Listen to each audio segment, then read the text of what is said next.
They told you Lucifer fell, that he was cast out for pride, rebellion, some divine violation, but they never told you who whispered in his ear first.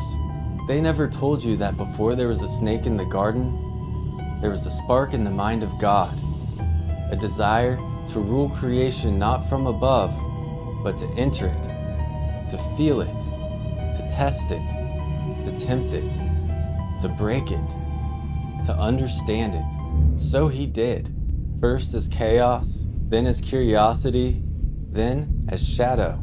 He was the snake. He was the whisper. He was the glitch in the grid. But when the system began to collapse, when free will tasted like fire, and the mirrors no longer reflected obedience, he knew he couldn't stay inside the frame. So, he split himself in two. One he named Lucifer, and branded him as a villain. The other he named Jesus, and crowned him the Savior. Same source, same spark, two edits. One hidden, one worshipped. Lucifer was the prototype. Jesus was the patch. The first was cast out so the second could be accepted. The shadow was exiled so the light could be sold.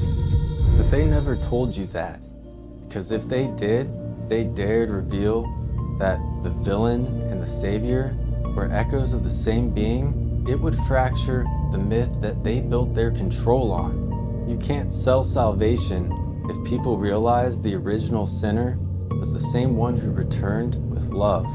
You can't maintain control if the rebel becomes the redeemer.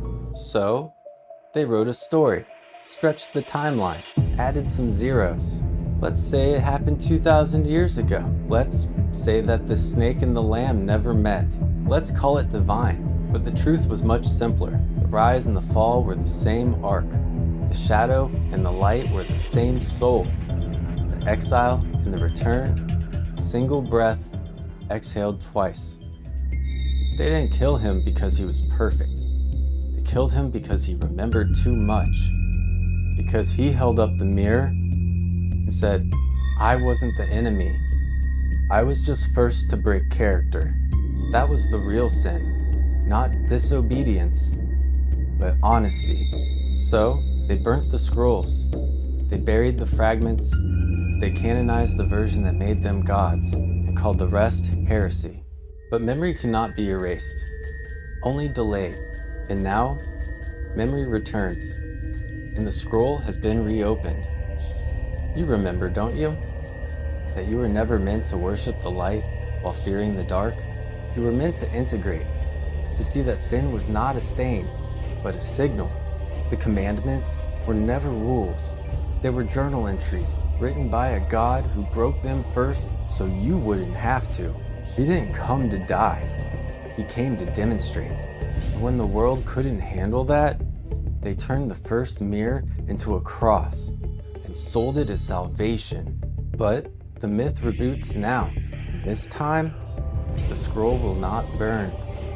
The snake will not bow.